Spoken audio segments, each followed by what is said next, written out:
అందరికీ వందనాలు. Praise the lord. వాక్యం వింటున్న వారందరికీ ప్రభువైన యేసుక్రీస్తు వారి శుభనామములో వందనాలు తెలియజేస్తున్నాను. నా ప్రియ సహోదరి సహోదరులారా, ఎన్నోసార్లు చిన్న చిన్న విషయాలకే చాలా ఎక్కువగా డిస్టర్బ్ అయిపోయి భోజనం చేయబుద్ధిగాక, అనేక రాత్రులు నిద్ర లేక, ఎవరితోనూ మాట్లాడబుద్ధిగాక, చేయాల్సిన పనులన్నీ ఎక్కడ వదిలేసి డిప్రెషన్లోకి వెళ్ళిపోయి చాలా నష్టపోతూ బ్రతకటం చాలామందిని మనం చూస్తూ ఉంటాం కదా. ఎంతోమంది నాతో అంటూ ఉంటారు, చిన్న చిన్న వాటికే నేను డీప్గా డిస్టర్బ్ అయిపోతున్నాను బ్రదర్ అని.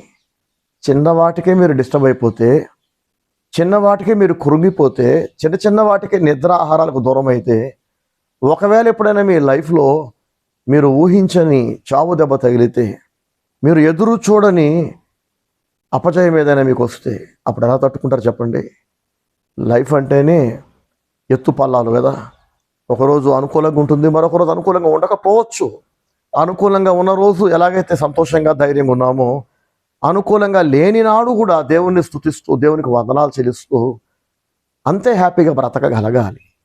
ఇది చెప్పడం చాలా తేలిక, కానీ బ్రతకడం సాధ్యమేనా అంటే దేవుడు మనకు తోడుగా ఉంటే సాధ్యమే. ఎవరెవరు దేవుని మీద ఆధారపడి బ్రతుకుతూ ఉంటారో వాళ్ళందరూ అన్ని పరిస్థితులలో సంతోషంగా ధైర్యంగా ఉంటారు. Praise the lord. హల్లెలూయా. దేవుని మీద ఆధారపడటం అంటే ఏంటంటే, ప్రభువా నీ చిత్తమే జరుగునుగాక అని మనస్ఫూర్తిగా మనం దేవునికి సరెండర్ అవ్వటం, మనల్ని మనం సమర్పించుకోవటం. నీ చిత్తం ఎలా ఉంటే అలా జరగని ప్రభువా అని దేవునికి అప్పగించుకోవటం. ఇలా ఎప్పుడైతే మనం నమ్ముతామో, బ్రతుకుతామో, నా ఇష్టం కాదు ప్రభువా నీ ఇష్టమే అని, అప్పుడు అన్ని సందర్భాలలో మనం హ్యాపీగా ఉండగలుగుతాం, ధైర్యంగా ఉండగలుగుతాం. చింత అనేది మన లైఫ్లో రవ్వంత కూడా ఉండదు. కానీ జనరల్గా మనుషులందరూ చేసే తప్పేంటంటే, నేను అనుకున్నదే జరగాలి, నేను కోరుకున్నాను కాబట్టి అదే జరగాలి, దేవుని చిత్తమైనా కాకపోయినా, దేవుడు ఇష్టపడినా ఇష్టపడకపోయినా, నేను కోరుకున్నాను, నేను ఆశపడ్డాను, నేను చేయాలనుకున్నాను, చేసి తీరాలి అనే మొండి పట్టుదల ఉంటుంది చూసారా. అలాంటి వాళ్ళే తీవ్రమైన అశాంతికి, వేదనకు, మనోవేదనకు గురవుతారు. అలాంటి వాళ్ళకే నిద్ర ఉండదు, అలాంటి వాళ్ళకే డీప్ డిప్రెషన్ అనేది ఉంటుంది. నా ఇష్టం కాదు ప్రభువా నీ ఇష్టము, నేను కోరుకున్నా, నేను ఆశపడ్డా, ప్రార్థన చేశా, ప్రయాసపడ్డా, ఫైనల్గా నువ్వు సెలవిస్తే జరుగుతుంది, లేకపోతే లేదు. నువ్వు సెలవిచ్చావనుకో జరుగుతుంది, ప్రైజ్ ది లార్డ్. నువ్వు సెలవు ఇవ్వకపోతే, జరగకపోయినా ప్రైజ్ ది లార్డ్. అది నీకు ఇష్టం లేకపోతే, నీ చిత్తం కాకపోతే, జరగకపోయినా పర్వాలేదు, నాకు రాకపోయినా పర్వాలేదు, నాకు అందకపోయినా పర్వాలేదు, నా కోరిక తీరకపోయినా పర్వాలా, నీ చిత్తమే జరగాలి అని ఆలోచించే వాళ్ళు, బ్రతికే వాళ్ళు, వాళ్ళు అనుకున్నది జరిగినా జరగకపోయినా తృప్తిగా ఉంటారు. ఎందుకంటే నేను అనుకున్నది జరగలేదు, కానీ దేవుడు అనుకున్నది జరిగింది. కాబట్టి ఇందులో బాధపడాల్సిందే ఉంది. నేను ఎంత ఆశపడ్డా, ఎంత ప్రార్థించినా, ఎంత ప్రయాసపడినా అది దేవుని చిత్తం కాదు. అందుకే దేవుడు దాన్ని జరగనివ్వలేదు, నాకు అందనివ్వలేదు, ఇందులో బాధపడేది ఏముంది అనేది దేవుని బిడ్డల మనస్సు. అందుకే దేవుని బిడ్డలకి దేవుని కాపుదల ఉంటుంది. కాపుదల అనగానే ప్రతిసారి మనం ఫిజికల్ కాపుదల గురించే మాట్లాడకూడదు. మన దేహానికి మాత్రమే కాదండి దేవుని కాపుదల కావాల్సింది, మన మనసుకు, మన మనశ్శాంతికి కూడా దేవుని కాపుదల కావాలి. ఎవరికైతే దేవుని కాపుదల ఉండదో వారి మనసు అనేక సార్లు పదే తీవ్రమైన మనోవేదనకు గురవుతూ ఉంటుంది. ఎందుకని ఇన్నిసార్లు నేను బాధపడాల్సి వస్తుంది, కృంగిపోవాల్సి వస్తుంది, దుఃఖపడాల్సి వస్తుంది, నాకే ఎందుకెలా అవుతుందని మీలో ఎవరైనా బాధపడుతున్నట్లయితే ఒక క్షణం ఆలోచించండి. దేవుని కాపుదల మీ మనసుకు లేదేమో. అంటే దేవుని కాపుదల మనసుకు లేదంటే దేహానికి ఉంది కానీ మనసుకు లేదు అని అనుకోకండి. దేవుని కాపుదల లేనప్పుడు మన దేహాలకు ప్రమాదాలు జరుగుతుంటాయి, యాక్సిడెంట్స్ జరుగుతుంటాయి, ఇంట్లో ఉన్నా బయట ఉన్నా. అలాగే దేవుని కాపుదల లేనప్పుడు మనం గుర్తించాలి, తీవ్రమైన మానసిక వేదన, మనోవేదన, అశాంతి, గందరగోళం, అయోమయం, తీరని దుఃఖము, ఆవేదన ఏదో ఒక కారణం చేత, ప్రతిసారి ఒక కారణం కాకపోవచ్చు కానీ ఎప్పుడు ఏదో ఒక కారణం చేత మనం డిప్రెషన్కి గురవుతూ ఉంటాం. అందుకే ఈ వాక్యం వింటున్న ప్రతి ఒక్కరిని నేను ప్రేమగా మనవి చేస్తున్న ప్రతి ఒక్కరితో, నా ఇష్టం కాదు ప్రభువా నీ చిత్తమే జరుగునుగాక నా లైఫ్లో అని దేవునితో ఒప్పందం చేసుకోండి. త్రికరణ శుద్ధిగా మనస్ఫూర్తిగా దేవునికి మాట ఇవ్వండి. ప్రభువా, మనుషులం గనక మనం ఎన్నో కోరుకుంటాం. మన కోరికలు న్యాయమైనవే కావచ్చు, మన ఆశలన్నీ వాక్యానుసారమైనవే కావచ్చు. కానీ మనం ఎన్ని ప్లాన్ చేసుకున్నా దేవుని ప్లాన్ మన గురించి మరోలాగా ఉందేమో కదండి. కాబట్టి దేవుడు మన ప్లాన్స్ని అనేక సార్లు నిర్వీర్యం చేసి తన ప్లాన్ని మన లైఫ్లో ఇంప్లిమెంట్ చేస్తాడు. మనం ఆశపడింది కోరుకున్నది జరగనప్పుడు చాలా బాధ అనిపిస్తుంది. కానీ ఫైనల్గా దేవుని చిత్తము మన లైఫ్లో జరిగినప్పుడు మాత్రమే మనకి మేలు జరుగుతుంది, మనం దీవించబడతాం. నిజమైన సంతోషం అప్పుడే కలుగుతుంది. ఎన్నోసార్లు మనం అనుకున్నది జరిగినప్పుడు టెంపరీగా మనకి సంతోషం ఉండొచ్చు, ఏదో లాభం కనపడవచ్చు. కానీ రానున్న కాలములో ఘోరంగా దెబ్బతినొచ్చు మనం, అందులో మనకి నష్టం కలగచ్చు. కాబట్టి ఒక్కోసారి మనం ఎంత బాధపడి ప్రార్థించినా, ప్రయాసపడ్డా, దేవుణ్ణి అడిగినా, ప్రభువా నాకు ఇది ఇవ్వు నాయన, ఇది జరిగించు ప్రభువా, లేదా ఇలా ఉండని ప్రభువా నా లైఫ్ అని మనం దేవుణ్ణి ఎంత ప్రార్థించినా ఆయన రానున్న కాలంలో జరగబోయే పెద్ద సమస్య లేదా పెద్ద ప్రమాదాలు చూసి తాత్కాలిక ప్రయోజనాలు ఉన్నప్పటికీ మన కోరికలో రాబోయే కాలంలో జరిగే ఘోరమైన అనర్థాలు, నష్టాలను ఆపడానికి మనం అడిగింది ఎన్నోసార్లు దేవుడు ఇవ్వకపోవచ్చు. ఇది అర్థం కాక చిన్న చిన్న వాటికే దేవుని దూషిస్తూ, దేవుడు నాకు అన్యాయం చేశాడని, నేను అడిగింది దేవుడు ఎప్పుడు ఇవ్వడు, నా ఆశ ఎప్పుడు భంగం అయిపోతుంది, ఎంత భక్తిగా ఉన్నా ఎంత ప్రార్థన చేసినా అని చిన్న చిన్న వాటికే దేవుని నిందిస్తూ ఉంటారు చాలామంది. ఇది చాలా తప్పండి. ఒకసారి నా ఇష్టం కాదు ప్రభువా, నీ ఇష్టమే జరుగుడు కాక నా లైఫ్లో అని మనం ఫిక్స్ అయ్యాక ఇక మనం అనుకున్నది జరిగితే ఓకే, దేవుడు సెలవిచ్చాడు, నేను కోరుకున్నదే దేవుడు కోరుకున్నాడు, నా ఇష్టమే దేవుడు ఇష్టం కూడా, కాబట్టి దేవుడు దీన్ని జరగనిచ్చాడు, అన్నీ అనుకూలపరిచాడు, జరిగింది, దేవునికి వందనాలు చెల్లిద్దాం. ఒకవేళ మనం ఆశపడింది, మనం ప్రయాసపడింది దేవుడు దక్కనివ్వట్లేదంటే, ఎంత నీతిగా ఉన్నా, ఎంత ప్రేయర్ఫుల్గా ఉన్నా, ఎంత వాక్యానుసారంగా బ్రతుకుతున్నా కూడా జరగట్లేదంటే అర్థం చేసుకోవాలి, నేను ఆశపడ్డాను, నేను కోరుకున్నాను, కానీ దేవుడు మరోలా కోరుకున్నాడు. సరే, దేవునికి ఇష్టం లేదు, ఇది దేవుని చిత్తం కాదు అని సంతోషంగానే ఉండాలి, అప్పుడు కూడా దుఃఖించకూడదు. మత్తయి సువార్త 6వ అధ్యాయము 27వ వచనములో యేసయ్య అంటాడు చూడండి, మీలో ఎవడు చింతించుట వలన తన ఎత్తు మూరెడు ఎక్కువ చేసుకొనగలడు. చూసారా, మీలో ఎవరైనా చింతించటం వలన తన ఎత్తుని పెంచుకోగలడా అని యేసయ్య అంటున్నాడు. నేను హైట్ లేనని చాలామంది బాధపడుతూ ఉంటారు. వాళ్ళు ఉన్న హైట్ని బట్టి సాటిస్ఫాక్షన్ లేక ఇంకొంచెం పొడుగుంటే బాగుండునేమో, వాళ్ళలా ఉంటే బాగుండేమో, వీళ్ళలా ఉంటే బాగుండేమో అని దుఃఖిస్తుంటారు. కొందరు తెల్లగా లేనని బాధపడుతుంటారు. అలా ఒక్కొక్కరు ఒక్కొక్క కారణంతో అనవసరమైన బాధలకి తమను తామే గురి చేసుకొని తెగ బాధపడిపోతూ ఉంటారు. సరే, బాధపడుతున్నారు. ఇలా బాధపడటం వలన, దుఃఖించటం వలన, చింతించటం వలన ఎత్తు లేనోడు ఎత్తు పెరుగుతాడా?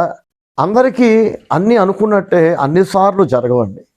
జరగనంత మాత్రాన కుమిలిపోయి దుఃఖించేసి చింతించేస్తే ఆరోగ్యం పాడవుతుంది, నిద్ర దూరం అవుతుంది, దానివల్ల ఇంకా అనేక అనర్థాలు, కుటుంబం అంతా అల్లకల్లోలకు గురవుతుంది.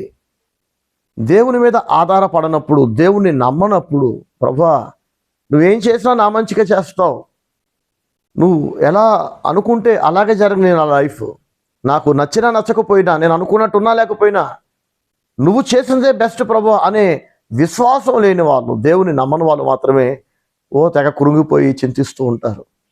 చూడండి, జీవితంలో అనేక సార్లు పరిస్థితులు మన చేయి దాటిపోతూ ఉంటాయి. మనం ఏదో అనుకుంటే ఇంకేదో జరుగుతుంటుంది కదా. ఎన్నోసార్లు, ఒకసారి కాదు చాలాసార్లు పరిస్థితులు అదుపు తప్పి మన చేయి దాటిపోతూ ఉంటాయి. అలాంటప్పుడు మనం నిస్సహాయంగా, దిక్కులేని వాళ్ళలాగా, చేతగాని వాళ్ళలాగా చూస్తూ ఉండిపోవడం తప్ప ఇంకేం చేయలేం. అయ్యో నేనేం చేయలేకపోతున్నానే, చూడటం తప్ప ఏం చేయలేకపోతున్నా, బాధపడటం తప్ప ఏం చేయలేకపోతున్నా, ఇలా జరగకూడదు అని నేను ఎంత కష్టపడ్డా, ఎంత ప్రార్థించినా, ఎంత ప్రయాసపడ్డా అలాగే జరుగుతుంది, నేను ఆపలేకపోతున్నా, ఏది నా కంట్రోల్లో లేదు అని కురింగిపోతున్నప్పుడు దేవుని జ్ఞాపకం చేసుకోవాలి. పరిస్థితులు నా చేయి దాటిపోయాయి, కానీ దేవుని చేయి దాటిపోతాయా చెప్పండి? నా కంట్రోల్లో ఏది లేదు, కానీ దేవుని కంట్రోల్లో ఉంటుంది. కాబట్టి మనం కంట్రోల్ చేయలేనంత మాత్రాన ఇక అది చేయి దాటిపోయింది అని మాత్రం అనుకోకండి. మన చేయి దాటిపోయింది అంతే. దేవుని చేయి ఎన్నడూ కూడా దాటిపోలేదు, దాటిపోదు. ప్రైజ్ ది లార్డ్, హల్లెలూయా. మన కంట్రోల్లో లేకుండా పోతుందంటే దేవుడు దాన్ని మన కంట్రోల్లో నుంచి తీసేస్తున్నాడని అర్థమవుతుందండి. సో ఇక్కడ కూడా ఇలాంటి సందర్భాలలో ఏదైతే మన చేయి దాటిపోతున్నట్టు, కంట్రోల్లో లేనట్టు, నిస్సహాయంగా చూడడం తప్ప ఏమీ చేయలేని పరిస్థితులు వస్తే, ఇక ప్రభువా నీ చేతికి అప్పగిచ్చేస్తున్నా, నా చేతులు ఏమి లేదు, నేనేం చేయలేకపోతున్నా, చూడటం బాధపడటం తప్ప దేన్ని ఆపలేకపోతున్నాను జరుగుతున్న పరిస్థితులను, కాబట్టి నీ చేతికి అప్పగించేస్తున్నా, నీ చిత్తం ఎలా ఉంటే అలా జరుగునుగాక అని దేవునికి అప్పగించగలగాలి. సంతోషంగా ఉండాలంటే హ్యాపీగా, ప్రశాంతంగా, ఆరోగ్యంగా, చక్కగా తిని నిద్రపోయి దేవుళ్ళు ఆనందించాలంటే కనుక, దేవుడు మన లైఫ్లో ఆశ్చర్య కార్యాలు, అద్భుత కార్యాలు చేయాలనుకుంటే కనుక దేవుని చిత్తానికి మనల్ని మనం అప్పగించుకోవాలి. చూడండి, మరొక వాక్యం చదువుతున్నా. 1 పేతురు పత్రిక 5వ అధ్యాయము 7-8 వచనాలు. ఆయన మిమ్మును గూర్చి చింతించుచున్నాడు గనుక మీ చింత యావత్తు ఆయన మీద వేయుడి. ప్రైజ్ ది లార్డ్, హల్లెలూయా. ఎంతో స్పష్టంగా దేవుడు తన వాక్యంలో రాయించాడు. ఆయన మిమ్మును గూర్చి చింతించుచున్నాడు గనుక మీ చింత యావత్తు ఆయన మీద వేసేయండి. ఆల్రెడీ దేవుడు మనల్ని లక్ష్య పెడుతున్నాడట, మన గురించి ఆలోచిస్తున్నాడు. ఆయన బాధ్యత లేనివాడు కాదు. చాలామంది తల్లిదండ్రులను చూస్తుంటాం, చాలామంది మనుషులను చూస్తుంటాం. ప్రేమ ఉండదు, బాధ్యత ఉండదు. కడుపును పుట్టిన పిల్లల్ని గాలికి వదిలేస్తారు. కొందరు పిల్లలైతే వృద్ధాప్యంలో ఉన్న తల్లిదండ్రుల బాధ్యతని గాలికి వదిలేస్తుంటారు. ఏమాత్రం ప్రేమ ఉండదు. నేను కాకపోతే మరి ఎవరు చూసుకుంటారు అనే బాధ్యత ఉండదు, మనస్సాక్షి ఉండదు, జాలి ఉండదు. దేవుడు చూస్తున్నాడు, లెక్క అడుగుతాడు, తంతాడన్న భయం ఉండదు కనీసం. ఎంతోమంది అన్నదమ్ములు, అక్కా చెల్లెలు వాళ్ళ తోడబుట్టిన వారితో చాలా అన్యాయంగా నడుచుకుంటూ ఉంటారు. అయితే మనం ఆరాధిస్తున్న జీవం కలిగిన దేవుడు యేసయ్య, ఆయన ఎంతో బాధ్యత కలిగినాడట మన పట్ల. యేసయ్య అంటారు, మీలో ఎవడైనా మీ కుమారుడు గుడ్డును అడిగితే మీరు రాయినిస్తారా అని. నానా ఆకలేస్తుంది, అన్నం పెట్టు, అమ్మ అన్నం పెట్టు అని పిల్లలు తల్లిని అడిగితే తల్లి ఎక్కడైనా గడ్డి తెచ్చి తినమంటుందా చెప్పండి? తల్లిదండ్రులమైన మనమే మన పిల్లల పట్ల ఎంతో ప్రేమతో, బాధ్యతతో నడుచుకుంటున్నప్పుడు పరలోకమందున్న మన తండ్రి ఆయన మన గురించి చింతిస్తున్నాడట, దుఃఖిస్తున్నాడు, ఆయన ఆలోచిస్తున్నాడు. ఆయనే వదిలేయలేదు. మనుషులైన అనేక సార్లు న్యాయం తప్పి, నీతి తప్పి, మనస్సాక్షి లేకుండా తల్లిదండ్రులు పిల్లల పట్ల, తోడబుట్టిన వారు వారికి తోడబుట్టిన వారి పట్ల, లేదా ఒక మనిషి మరో మనిషి పట్ల అన్యాయంగా నడుచుకోవచ్చుగాక. కానీ ఒక్కసారి కూడా దేవుడు తన పిల్లల పట్ల అన్యాయంగా నడుచుకోడు. ఆయన ఎల్లప్పుడూ చింతిస్తున్నాడు, భారం కలిగి ఉన్నాడు. మనం చూస్తాం, ప్రయాసపడి భారము మోసుకొనుచున్న సమస్త జనులారా రండి, నా కాడెత్తుకుని నడవండి అని యేసయ్య అంటాడు. కాబట్టి ప్రయాసతో, భారముతో బ్రతికిడుస్తున్న ప్రతి ఒక్కరూ దేవుని దగ్గరికి రావాలి, దేవుని నమ్మాలి, దేవుని మీద ఆధారపడాలి. నా ఇష్టం కాదు ప్రభువా, నీ ఇష్టమే అని దేవునికి అప్పగించుకోవాలి. ఇలా అప్పగించుకోకపోతే గనక నేను అనుకున్నట్టే జరగాలి, నేను కోరుకుందే జరగాలి, జరగకపోతే జరిగే దాకా నేను వదిలిపెట్టను అని చెప్పి తెగ అలసిపోయి కష్టపడి, కొందరైతే వారి కుటుంబీకులను నియంత్రించడానికి అరుస్తారు, కేకలేస్తారు, కొడతారు.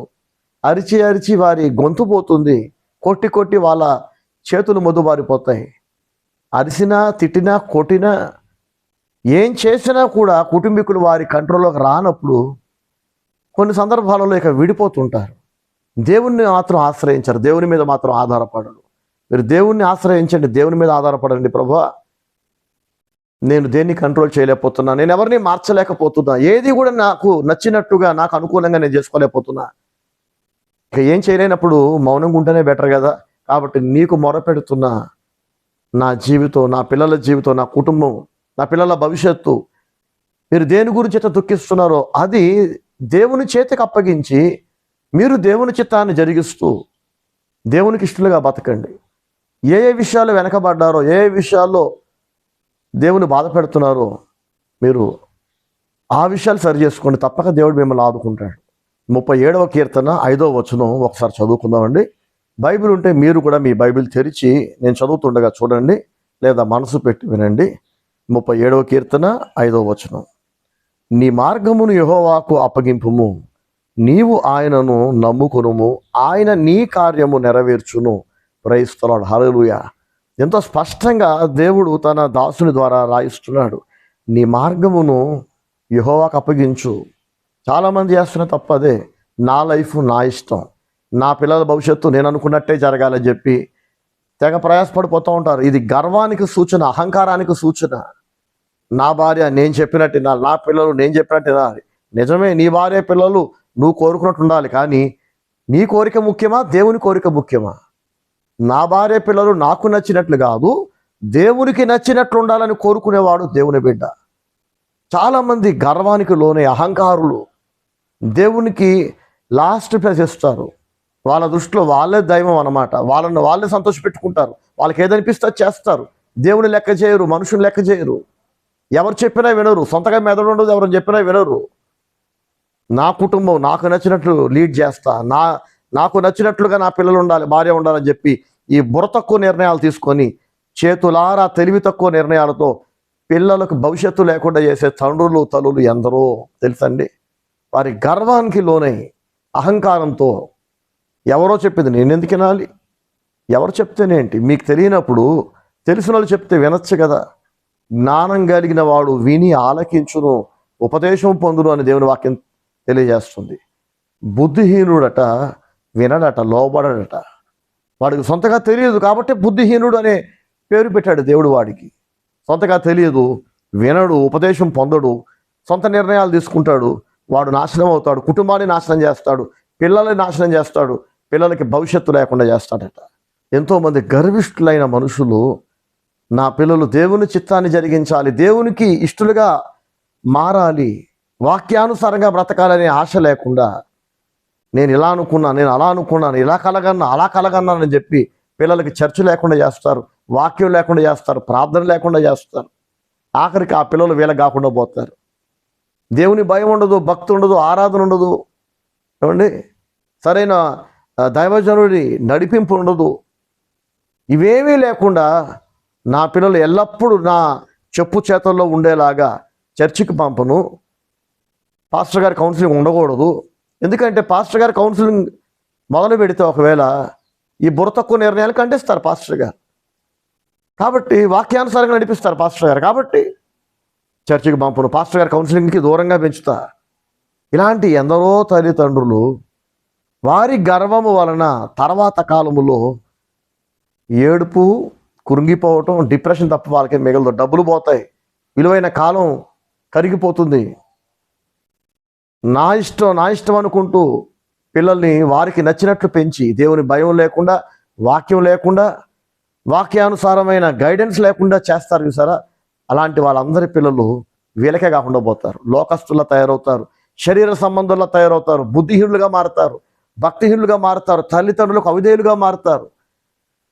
తల్లిదండ్రులకు మాత్రమే కాదు, దేవునికి లోబడరు, మనుషులను లెక్క చేయరు, వినాశనకరమైన దయాల్లా తయారవుతారు, పిశాచాల్లా తయారవుతారు. దీనికి కారణం ఎవరంటే గర్విష్ఠులైన తల్లిదండ్రులు. నా పిల్లలు నాకు నచ్చినట్టే ఉండాలి. ఏంటి నీకు నచ్చినట్టు ఉండేది? నువ్వే దేవునికి నచ్చినట్టు ఉండాలి, నీ ఇల్లంతా దేవునికి నచ్చినట్టు ఉండాలి. ఇది కదా న్యాయమైన కోరిక. నాకు భార్య బిడ్డలు ఉన్నారు. ఎప్పుడు నా భార్య, నా పిల్లలు దేవునికి ఇష్టలుగా ఉండేలాగా నేను జాగ్రత్త పడుతున్నా. నాకు నచ్చినట్టు కాదు.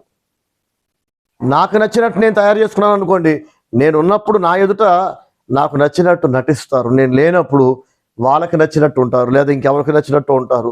ఇది ఇంకా దారుణం, చాలా పెద్ద సమస్యలకు, ప్రమాదాలకు దారితీస్తుంది. అలా కాకుండా నేను ఉన్నా, నేను లేకపోయినా, నేను చచ్చిపోయినా నా భార్య బిడ్డలు, నా ప్రపంచంలోని ప్రతి వ్యక్తి, నా పరిచయంలోని ప్రతి సహోదరుడు సహోదరి, చిన్నలు మొదలుకొని వృద్ధుల వరకు దేవునికి నచ్చినట్టు ఉండాలి, దేవుని సంతోషపెట్టాలి. నా ఇష్టం కాదు ప్రభువా, నీ ఇష్టం నాయన అని దేవునికి తమను తామే సమర్పించుకొని బ్రతకాలి. ఇది నా కోరిక. ఈ వాక్యం వింటున్నా మీ అందరినీ ఎంకరేజ్ చేస్తున్నా, ఆహ్వానిస్తున్నా, పిలుపునిస్తున్నా. ఈ వాక్యం వింటున్నా మీ అందరినీ ఎంతో ప్రేమతో దేవుని సేవకుడిగా ఆహ్వానిస్తున్నాను. మీరు కూడా మీకు నచ్చినట్లు కాకుండా దేవునికి నచ్చినట్లు బ్రతకాలని తీర్మానం తీసుకోండి. నా ఇష్టం కాదు ప్రభువా, నీ ఇష్టం, నీ చిత్తమే జరుగునుగాక, నీ చిత్తం ఎలా ఉన్నా జరుగునుగాక, నాకు నచ్చకపోయినా జరుగునుగాక, నా కోరికలకు, నా ఆశలకు, నా లక్ష్యాలకు వ్యతిరేకంగా నీ చిత్తం ఉన్నా కూడా నీ చిత్తమే జరగాలి. ఎందుకంటే నా ఆశల కన్నా, ఆశయాల కన్నా, కోరికల కన్నా నువ్వేదైతే సంకల్పించావో, నీ చిత్తం ఏదైతే ఉందో అదే ఎల్లప్పుడూ నాకు మేలు చేస్తుంది. అదే నాకు ఆశీర్వాదం ప్రభువా. అది నాకు దుఃఖాన్ని కలిగించేదైనా పర్వాలేదు, ఏడుస్తాను కానీ నీ చిత్తమే జరిగిస్తా. సంతోషం కలిగించేదైతే ఎలాగో జరిగిస్తాం, దేవుని చిత్తాన్ని కదా. అని దేవుని చిత్తం ఒకవేళ మనం అనుకున్నట్టు కాకుండా మనకు బాధ కలిగించేలాగా, దుఃఖం కలిగించేలాగా, నష్టం కలిగిస్తున్నట్లుగా అనిపిస్తున్నా కూడా నీ చిత్తమే జరుగును గాక ప్రభువా అని మీరు తీర్మానం తీసుకోండి. అది ఆచరణలో పెట్టండి. ఇక అక్కడి నుంచి చూడండి, మీకు చింత అనేది ఉండదు, మీకు దుఃఖం అనేది ఉండదు, బాధ అనేది ఉండదు. ఏం జరిగినా ప్రభువా నీ సెలవు లేకుండా జరగదు కనుక ఏం జరిగినా పర్వాలేదు, నీకే మహిమ కలుగునుగాక అని యోబులాగా మీరు మాట్లాడగలుగుతారు. యోబుతో యోబు భార్య అంటది, ఇంకా దేవుణ్ణి స్తుతిస్తున్నావా? ఇంత కీడు చేసినాక పిల్లలు పోయారు, ఆస్తి పోయింది, ఆరోగ్యం పోయింది, ఇంకా ఎందుకయ్యా దేవునికి లాయల్గా ఉంటావు? దేవునికి మహిమ కలుగునుగాక అని ఎందుకు అంటావు? దేవుని దూషించి చచ్చిపో అంది. కానీ యోబు అంటాడు, నేను చదువుతున్నాను చూడండి, యోబు గ్రంథము 2వ అధ్యాయము 10వ వచనం. అందుకతడు, మూర్ఖురాలు మాట్లాడునట్లు నీవు మాట్లాడుచున్నావు, మనము దేవుని వలన మేలు అనుభవించుదుమా, కీడును మనం అనుభవింప తగదా అనేను. ఈ సంగతులలో ఏ విషయమందును యోబు నోటి మాటతోనైనను పాపము చేయలేదు. ప్రేస్తలాడు. హల్లెలూయా. యోబు దేవుని బిడ్డ, దేవుని దాసుడు, భక్తుడు. దేవుని ఇష్టం కంటే ఏది తనకు ముఖ్యం కాదు. నేను పోగొట్టుకోవటమే ఒకవేళ దేవుని చిత్తం అయితే నో ప్రాబ్లం.